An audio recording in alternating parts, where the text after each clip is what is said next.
Tapi menurut gue scene itu yang rumah ketawa lagi. Terus gue gak bayangin aja. Gue bayangin ekspresi lo taunya kayak lawan main lo siapa? Oh Haiko, umurnya berapa? 16 tahun. For me it's a compliment. Bisa jadi anak gue.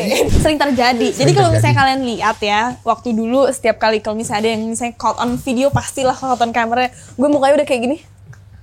Udah kayak gitu tuh pasti 2 menit kemudian setelah ketemu sama kalian tuh gue langsung nangis. Langsung kayak. Terus yang si sinetron baru syutingnya di Jepang kemarin? Kalau itu sih sebenarnya gue lebih banyak ke libur daripada syuting.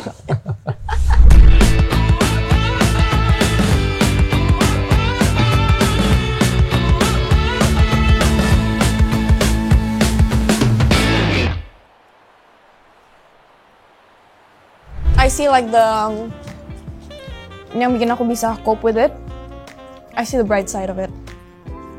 You know? Apa yang paling? Aku tuh nggak yang kayak, oh so scary people know me. No.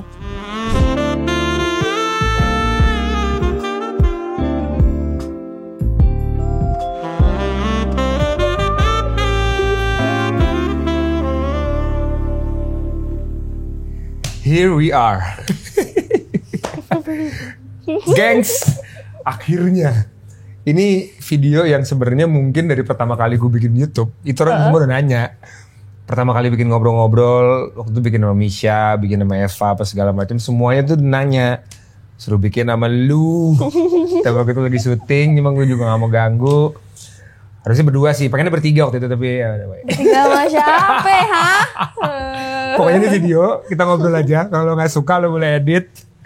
Gue kasih draftnya kalau nggak suka, tapi gue pengennya sih ngobrol aja. Since I know you, I think quite inilah, oke lah, cukup lama.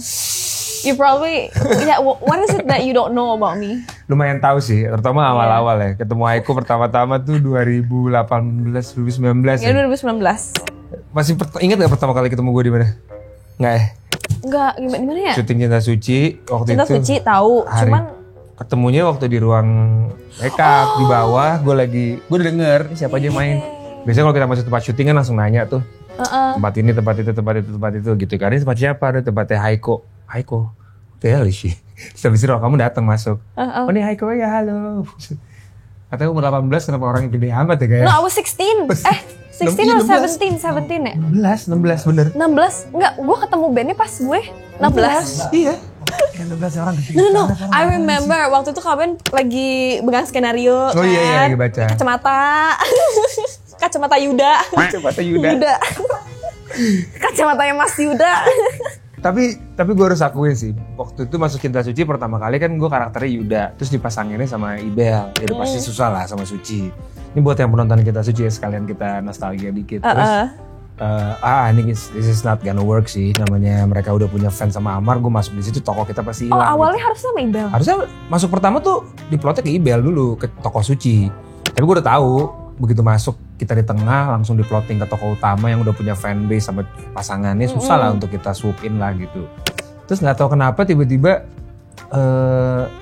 tokoh Bunga waktu itu baru disakiti kan sama si siapa? Mas Adit.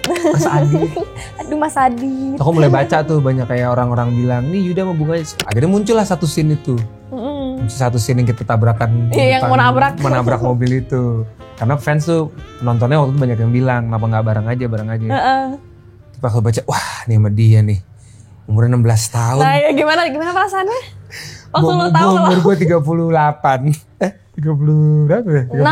36 waktu itu. Dikali 2 aja belum dapet umur gue. 16 kali 2 baru 32 gue bilang. Tapi menurut gue scene itu yang rumah ketawa lagi.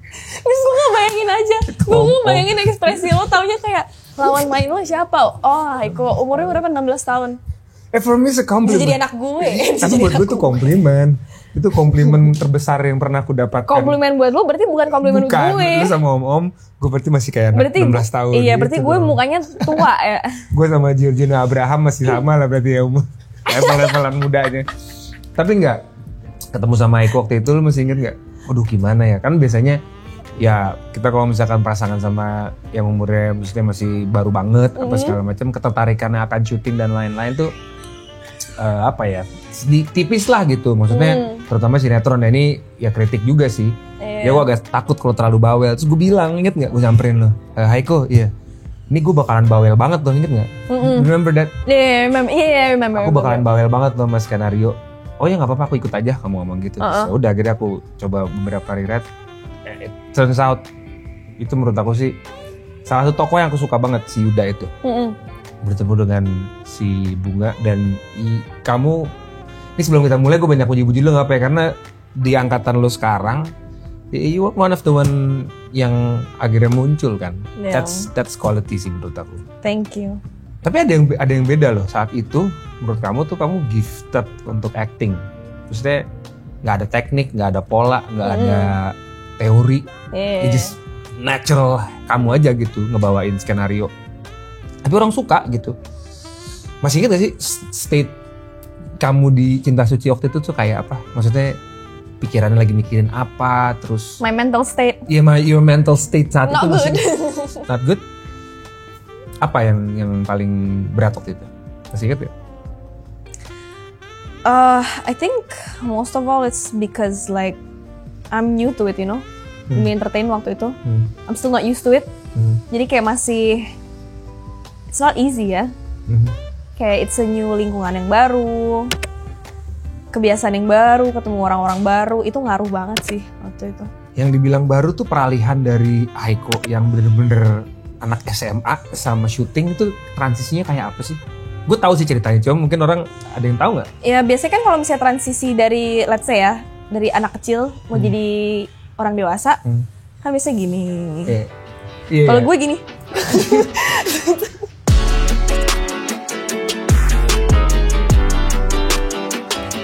Itunya apa sih? Lu di Bali kan? Lu ceritain dulu deh saat pertama kali. Gue lagi di Bali, ke sekolah naik sepeda kan, panas-panasan masih kriwil-kriwil. Di Bali daerah mana? Gue suka pindah-pindah kalau dulu. Tapi gue sekolah di Kebo Iwa dah pokoknya. Terus habis itu rambut kriwil-kriwil, naik sepeda, terus pakai kawat gitu kan. Oh lagi? Gue kawatan 4 tahun, 4 years. Dorky banget terus naik sepeda, terus tiba-tiba kayak dikasih opportunity, ada yang nge-DM gitu kayak opportunity, mau nggak coba kayak singing apa. Gue ngomong nih sama orang tua kayak like I wanna try it but I'm scared, but I really wanna try it, and like this opportunity kan nggak bakal datang 2 kali kayak gini. Terus habis itu tawaran apa nih? agency bawa ke manajemen ke Jakarta, ketemu sama manajemen, ketemu Mas Agung kan waktu itu. Oh langsung ketemu Mas Agung tuh? Langsung ketemu Mas Agung. Terus Mas Agung jelasin how is it gonna be and this. Awalnya tuh di situ gue pas pulang gue mau nolak. Gue bilang no, I'm not up for this. Gue nggak mau.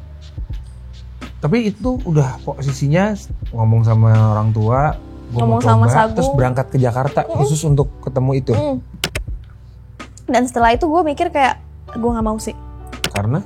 I just want a normal life where nobody knows me. Apa yang paling bikin takut waktu itu? Briefingnya apa yang paling bikin kamu kayak oke, gue mau coba tapi kayaknya gini enggak? Less privacy. Because I was a very private person. Yeah, I know. Aku kan privacy. Even sampai sekarang kan ya I still have my privacy. Gitu. Tapi udah lebih terlatih kan sekarang? Lebih terlatih. And kayak abis itu itu sih yang bikin gue kayak gue nggak mau deh. Abis itu besoknya tiba-tiba kayak ya but what if my passion is ada di sini, passion gue di sini. What if kayak if I say no and then nanti gue bakal inget for the rest of my life, harusnya gue bilang iya, gue bakal nyesel nih. Gue takut penyesalan itu because there is a part of me yang kayak gue pengen coba. Gue selama ini kalau misalnya ya the little things lah, kalau misalnya di sekolah ada kayak misalnya nyanyi ke tempat perform lah gitu. Tempat perform, gue selalu happy. I'm always happy to perform. Gue suka banget perform. Mau ada kayak acting performance di sekolah, waktu itu gue seneng banget dulu. Gue kayak, yeah, that's my jam, you know. Oh artinya tapi itu udah terlatih. Ini gue nggak tahu loh. Artinya waktu SMA dulu pun udah kesempatan untuk muncul emang udah ada untuk perform. Ya nyanyi apa segala macam. Kalau nyanyi iya, kalau misalnya kayak ada acara sekolah apa gitu kayak talent whatever itu, ya I always sign up. So jadi begitu pertama kali DM untuk mencoba itu di kepala udah tahu dong, memang seneng untuk perform. Iya, I love to perform. Iya, tapi selama kayak gue perform di sekolah atau apa gitu, gue nggak pernah kepikiran kayak this is my How you make a living. lifetime passion gitu loh. Aku tuh cuma mikirnya kayak hobby. This is just a hobby, you know. I just enjoy doing this and that's all I know, and that's all I feel gitu. I didn't know that I would love it this much. Itu sih. Oke, nanti kita balik ke situ karena kalimat itu cukup kontradiktif sama beberapa momen yang gue temuin sama dia ya. So I love this job this much, atau kamu bilang passion. Tapi kita balik dulu ke pas kamu transisi dari kriwil-kriwil naik sepeda sampai akhirnya menjadi ya aktris gitu. Berapa lama tuh transisi? Kalau tadi kamu bilang puff gitu. 3 months? Langsung datang. Almost a year. Less than a year. Dari anak SMA, sekolah belum selesai dong waktu itu? No. Samudra Cinta juga belum selesai sekolah. Cabut ke Jakarta. Oh, datang ke Mas Agung. And then decide nggak mau. Terus habis itu ngerasa kayak oke, ini adalah kesempatan yang mungkin tidak akan datang lagi. Bagaimana kalau gue menyesali? Akhirnya bilang iya. Akhirnya bilang iya. Terus sudah gue tinggal di Jakarta for like kayak apa? Yang dari kata iya tuh bentuknya kehidupan berubah dong. Iya. Gue sampai nangis karena kayak this is like the first big decision of my life, you know. Di situ gue mikir kayak, you know what? I'm gonna do it. I'm gonna do it. I pack my things. It was all kayak gimana ya rasanya ya? It was all it was like a dream, you know. Like kayak it's is this really happening? Iya. Am I actually moving to Jakarta and like changing my life? Because that's life changing decision, you know. Iyalah, pastilah. Terus waktu gue itu sebagai anak 16 tahun, gila sih. Gue mikir kayak, my God, I am actually doing this. Do you have any idea about what Jakarta looks like and I didn't. How Jakarta, pokoknya kayak intinya Jakarta keras lah ya. Iya, pekerjaan dan masuk ke Jakarta itu bukan hanya sebagai pendatang, tapi lo akan menjadi someone gitu. Ya namanya kerja di industri kan. Kebayang nggak efek-efek itu waktu itu? Enggak. Makanya gue shock. What drives you saat itu? Yang paling gede? Adventure-nya? Iya, the adventure and kayak I am gonna pursue my hobby as a career. Itu sih. Itu yang bikin kayak ya. Acting or singing? Awalnya singing. Awalnya gue pengen banget singing. Tapi pas abis itu disuruh sama Mas Agung kan, kamu coba aja dulu acting. Karena kalau misalnya mau beranjak ke singing, itu bakal susah kalau misalnya mau mulainya di situ. Iya, betul. Cobanya dari acting dulu. Kan contoh kayak BCL kan dia acting dulu kan. Betul. Kayak gitu acting dulu. Terus I'm like, okay, let's try. Aku coba a few acting classes. Sempat juga ikut acting class? Sempet kayaknya 2-3 kali acting class. Abis itu dapat tawaran film horor waktu itu. I really enjoyed it. I was really happy. Film horor. Setelah itu aku masuk ke Cinta Suci. Right away. So iya. Cinta Suci. Nah gue langsung baru rating 1, booming. Terus ke Samudra Cinta. Nah di situ yang. Tapi enggak sih, dari Cinta Suci ya, udah ngelihat banget arahnya. Karena di satu cerita itu biasanya ada pemeran utama, tapi ada hero-nya nih. Hero yang mungkin bukan pemeran utama. Dan tokoh lu sih menurut gue tuh salah satu hero-nya di penonton waktu itu. Ya karakter stealer lah yang mencuri. Ya nggak sih? Lo ngerasa nggak sih waktu Cinta Suci tuh lo udah did something yang impactful gitu di penonton? I feel that sih. Iya, gue ngerasa sih waktu itu. Paling kerasanya apa? Orang dari followers yang bertambah kah atau? Bukan, dari scene-scene-nya. Jumlah scene-nya kok tiba-tiba banyak ya? Enggak, karena gue juga mikirnya gini, pas itu kan perannya kan ada Kavano, ada Amar, ada Ibel, sama Asmiranda. Gue dipasangin sama ini, sama Vano. Di situ gue mikir, oh berarti peran penting banget ini. Karena dari peran utama 4 peran utama itu, itu sih. Gue plotnya langsung ke mereka. Di situ gue mikir kayak, oh ini peran penting. Oh masuk pertama kamu langsung ke situ, langsung ke Adit. Langsung ke Adit. Ada wejangan dari Mas Agung, dari manajemen. Oke, bersiap ya. This is gonna take off nih gitu. Enggak. Nggak ada. Enggak. Gue cuma taunya kayak, oke, kamu diterima, kamu masuk ke Cinta Suci. Enjoy. Tapi acting tuh gak bohong sih Jo. Gue waktu itu, gue malah ngeliatnya gini, waktu pertama kali gue ketemu lo di Cinta Suci, waktu pertama kali sama kamu, itu kalau kita bahas lagi tadi ngomongin soal mental state, I don't think you nggak terlalu berpikir kamu menikmati sih proses syuting. Gak tau ya, ini to be honest aja ya. Iya, I didn't, karena shocknya itu loh, the hasil kayak the stuff that I don't know that was gonna happening, itu yang bikin gue shock dan kayak I wanna do this. Apa Gue baru menyadari I enjoy it ya baru sekarang ini. Iya, I can see that. Baru sekarang ini. Saat itu ya nggak apa-apa, kita ngomong aja, nanti kalau nggak cocok nanti kita bisa potong ya. Yang paling tidak kuat dengan prosesnya apa waktu itu? Yang bikin kamu paling tidak menikmati passion yang lo kejar dari Bali nih?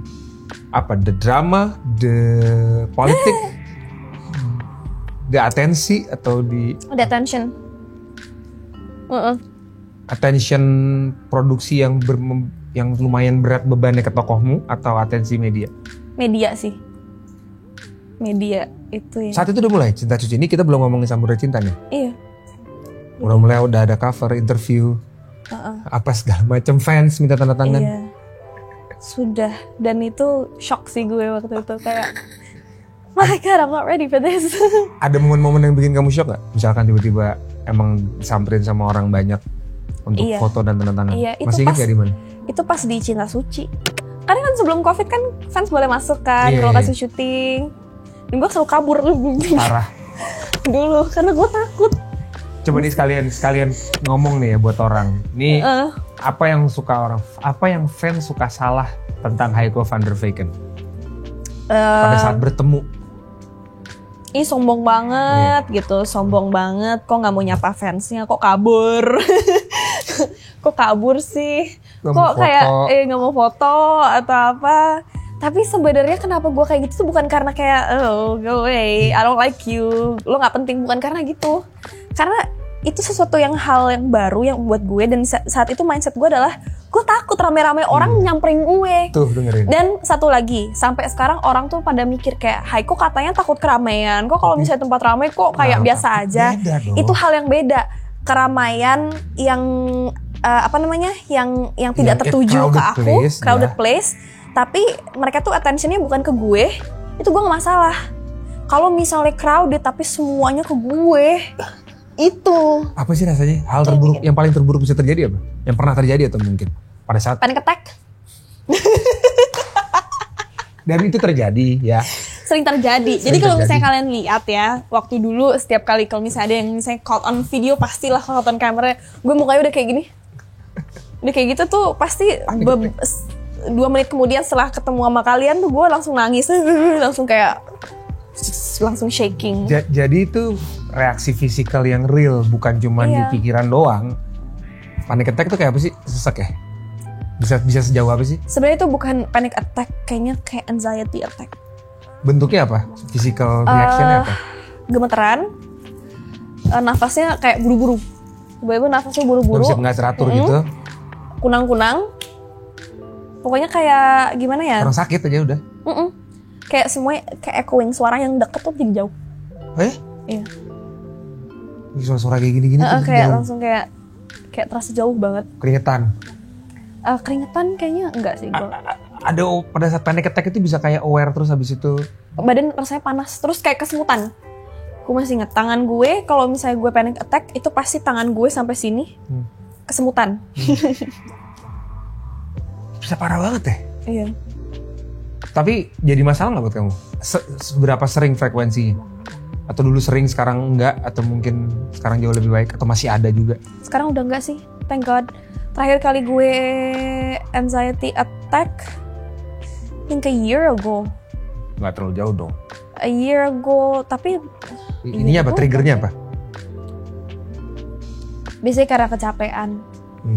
Selalu ya? Kecapean atau terlalu banyak pikiran, stres. Anak 20 tahun apa sih stresnya, pengen tahu gue? Gue pengen tahu. Gue nggak tahu. Gue I'm not relate to 20s. 20 tahun apa sih? Apa ya? Sampai sekarang tuh kadang gue masih nggak tahu kenapa. Tapi ada stres, tahu ada baggage sesuatu yang nggak hilang. Iya, kayak it's more like kita tuh sebenarnya ada masalah, tapi itu di alam bawah sadar kita. Gitu. Jadi kan ada juga orang yang kadang nih, kalau misalnya lagi stres, tapi orangnya nggak kelihatan stres, dan orangnya sendiri juga kayak gue nggak stres, padahal orangnya lagi stres. Atau for example, let's say depression. Sometimes people with depression don't even know they have depression. Iya, dia tahu gitu. Have a problem aja, gue nggak suka sama dunia ini gitu kan. Iya, nggak tahu sebenarnya, mereka ngerasa gue happy kok, gue nggak depresi, tapi sebenarnya they have depression. Dan cara taunya adalah satu hal aja yang nge-trigger mereka langsung meledak. Iya. Iya, paling gampang kena kan pasangan ya. Pada saat kita pairing sama berpasangan sama orang ya, entah dating, pacaran atau mungkin nikah gitu kan, pasti yang paling kena kan dia kan. Iya, pasti orang terdekat. Kan. Yang paling berasa kan. Iya, gitu. Tapi sekarang setahun terakhir udah agak lebih baik. Iya, better juga. Kalau panic attack kalau misalnya rame-rame gitu enggak sih?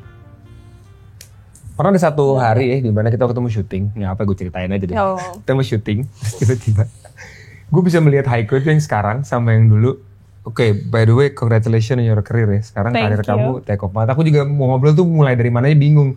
Mulai diselamatin dulu atau gimana. Karena yang sekarang lo punya ini, karir lo, ada punya kafe. Kayaknya juga kerjaan bisa milih lah sekarang. Ya dong, udah bisa milih project dong sekarang ibaratnya gitu. Mana yang kira-kira sutut atau enggak. Itu berangkatnya dari mau syuting, ditungguin satu lokasi, nangis gak bisa syuting. Terus pertama kali gue akrab sama Haiko tuh, gue pertama kali akrab sama Haiko tuh di situ ya. Kita suka ngobrol, tapi gue tahu dia orang, ini anak punya kayak dunia sendiri. Yang penting gue bilang, gue bakalan bawa soal senario. Dia bilang, itu gue ikut aja gitu. Tapi satu hari kita mau syuting, lokasi gue masih inget banget di Cibubur. Terus dia masih, rambut basah, datang pagi-pagi. Kita gak bisa syuting. Aku gak bisa syuting, aduh. Apa deh, akhirnya harus masuk kali deh. Oke, lu mau ngomong cerita macam-macam segala macam. Masih inget nggak momen-momen itu? Masih banget, oh my god. Tapi di situ juga ngerasain tuh, I felt really bad. Karena gue tuh ngerasa kayak gue nggak mau ngerepotin orang, tapi gue nggak kuat, ngerti nggak sih? Nggak bisa.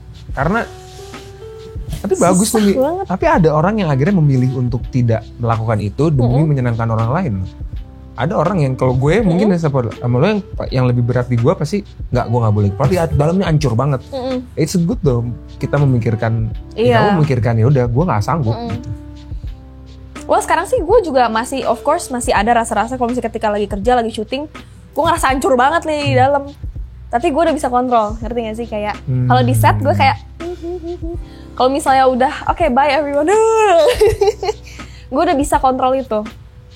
Tapi ada perasaan-perasaan yang juga dulu sama. Karena kita, ini gak apa kita buka aja. Pernah ada beberapa kali, gue termasuk yang bilang gak apa-apa. Menurut gue pemeran utama itu punya privilege lah untuk kita kasih space untuk istirahat di dalam, bukan hanya fisiknya doang. Kalau fisik itu tidur di mobil, ya selesai gitu. Gue kalau istirahat di dalam itu kan, pada saat lo jadi leading role kan, lo ada pressure tokoh, ada pressure rating, pressure ngabisin scene hari itu. Kalau kita nggak kerjain kru banyak yang, how you deal with the kind of things? Dulu, sekarang. Ya waktu SC deh. Waktu SC nangis. Nangis terus ya. Kok nangis? Tapi gue yang pertama kali bilang waktu kita Cinta Suci tiba-tiba bungkus. Jadi Cinta Suci waktu kita bungkus kan. Terus hari terakhir gue bilang sama dia, kita ketemu, kita jalan kan, terus gue bilang, lo siap-siap aja. Lo next role lo bakalan jadi peran utama dan gue jadi kakak lo. And it happens ini. Iya. Samudra Cinta kejadian. Karena gue bisa melihat itu. Nah begitu masuk Samudra Cinta, pressure-nya kan beda di lo kan. Lo pemeran utama. Lebih pressure lagi. Nggak sebanding lah sama gue Cinta Suci itu. Scene banyak. Diomongin orang. Iya. Wah kayaknya gue dibenci satu lokasi deh kayaknya tuh. Gue sih nggak terlalu sih. Iya nggak terlalu. Gue cuma denger doang. Tapi lo tahu waktu ini kita ngomong aja nih, waktu Samudra Cinta ada beberapa orang yang mungkin punya pendapat yang salah tentang lo, tahu nggak? Tahu. Apa yang lo tahu?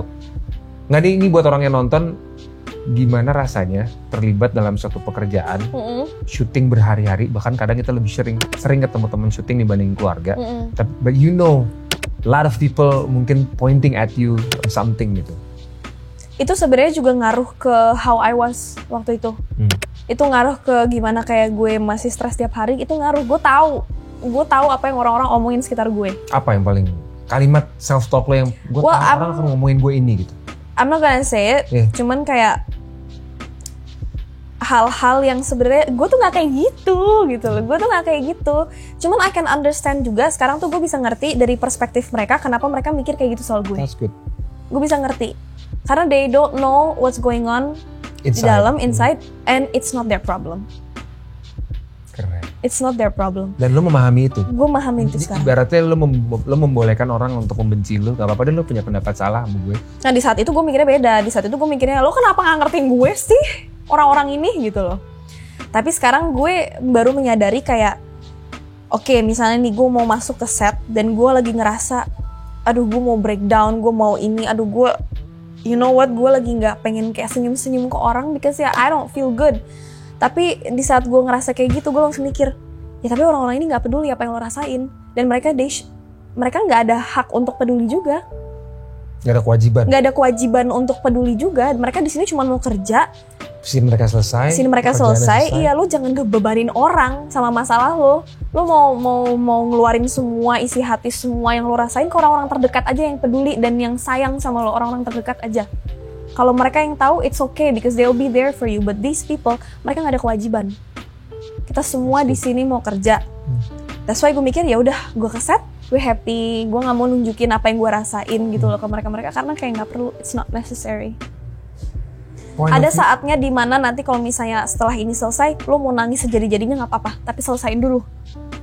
Itu gue mikirnya gitu. Sudut pandang itu berubah sejak kapan? Atau kamu punya pemahaman itu sejak kapan? Karena ada momen-momen di Samudra Cinta di mana lo nggak bisa syuting, masuk kamar mandi nangis-nangis diketok-ketok sama orang. Itu paling parah itu. Itu saat yang paling cerita. Itu pas mau bungkus ya? Itu hari terakhir kayaknya tuh. Enggak, kita mau break COVID waktu itu. Oh iya kita mau break COVID. Kita mau break COVID waktu itu dong. Kondisi bukan bungkus, kita mau break COVID. Jadi kita waktu itu udah mulai COVID, udah mulai masuk, suasana udah mulai gak enak karena uncertain semua, terus beberapa udah mulai sakit. Tapi kita nggak tahu. Terus ya nggak tahu. Aku lagi nggak ada di situ, cuman aku denger, Haiko hari ini nggak bisa syuting. masih inget nggak state? Kita nggak usah ceritain tragedinya deh. I remember, I remember the whole thing until now vividly. I remember. Gue kalau mikir itu kayak kenapa sih kok lo kayak gitu, tapi kayak gue mikir oke, itu proses. Itu proses. Dan itu pilihan kamu aja kan. Karena kamu cukup jelas gitu. Satu, gue masih mikirin orang kok gitu. Karena ada orang yang pada saat dia kayak gitu dia udah gak mikirin orang. Lo masih punya pikiran, tapi waktu itu lo kesanggupan lo untuk bertahan udah gak ada. Ya udah, gue gak bisa mikirin orang lah gitu. Di saat itu gue mikir kayak gue gak mau ngerepotin pemain-pemainan, gue gak mau ngerepotin kru-kru lain, tapi kayak posisi gue gak bisa. Gue lagi gak bisa banget, sumpah gue gak kuat gitu. Kayak rasa gak kuatnya tuh kayak melebihi dari gue ngerasa kayak gue gak enak sama mereka. Itu menguasai gue banget soalnya waktu itu. Tapi ini insight aja buat orang juga, bahwa berada dalam posisi kayak Haiko, kayak lo gini di umur 20, pressure cukup tinggi untuk memimpin sebuah produksi lah, ibaratnya leading role dalam sebuah produksi itu pressure-nya nggak segampang itu sih. Iya. Tapi ada orang nggak peduli loh. Ya udah, aku syuting, gue jelek, bagus. Kalau hoki bagus. Iya. Kamu kalau ini kan sekarang lagi produksi baru nih. You got, I don't know, like 2 upcoming project, the movie sama sinetron. Movie sinetron kemarin, movie syuting di Bajo ya. Judulnya apa? Udah boleh di-share belum?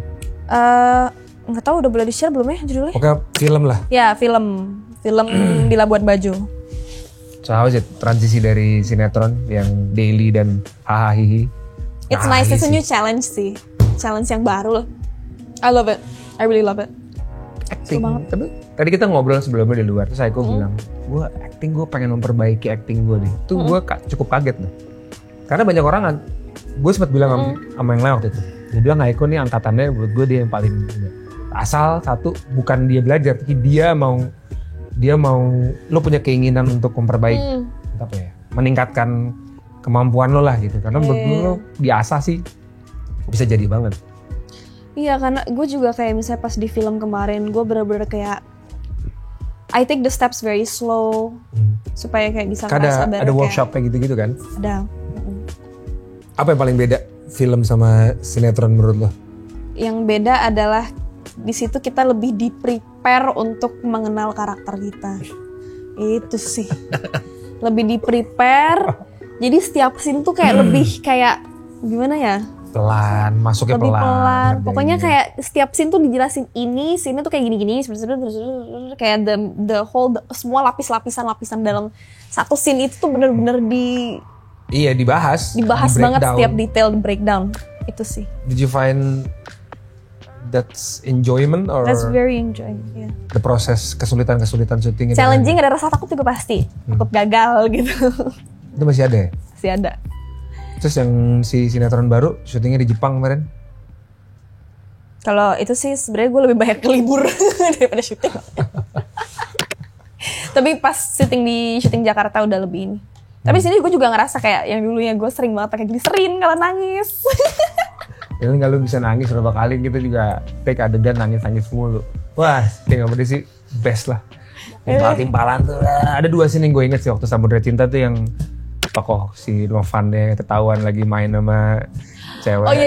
Itu sampai luar tuh ada kan itu mau inget. Kalau yang Cinta Bunga. Cinta Suci tuh yang lo mau ngasih bunga itu kan? Itu gue suka banget sih. Itu adegan Parah. itu yang mau ngasih bunga taunya diampar Itu menarik banget. Gue suka sini tuh. Ini secara overall, sekarang sama dulu, berubah nggak lo?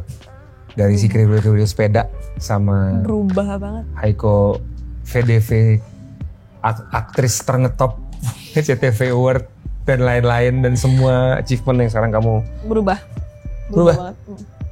apa yang paling berubah? Yap, selain kondisi tanggung jawab dan lain-lain, what's changed you? What's fame and money and privilege change you? What changed me is my mindset juga sih. Mindset kayak gue sekarang lebih kayak belajar hal-hal yang dulu gue nggak peduliin, hal-hal yang gue sepelein dulu. Sekarang jadi gue bisa ngeliat kayak ini berharga banget.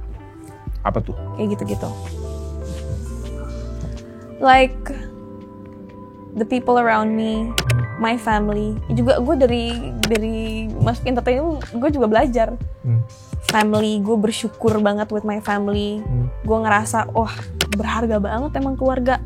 Teman-teman gue, kayak apa lagi ya? Fans gue. Dulu gak sama sekali. Sekarang gue ngerasa betapa berharganya mereka semua. Itu sih. Tapi kan ini kalau kita ngomongin anak umur 20 tahun, ya emang industri ini sih just another passion aja ya. Maksudnya kerjaan aja sih. Kalau gue ngeliatnya ya aktor dapet duit selesai gitu. Cuma ada impact dari pekerjaan kita yang beda sama pekerjaan lain. Terutama soal atensi kan. Atensi orang apa segala macam. Ya mungkin di umur 20, anak-anak seumur lo mungkin belum mendapatkan atensi dan pressure segede lo. Sekarang lo punya itu di umur lo yang sekarang gitu.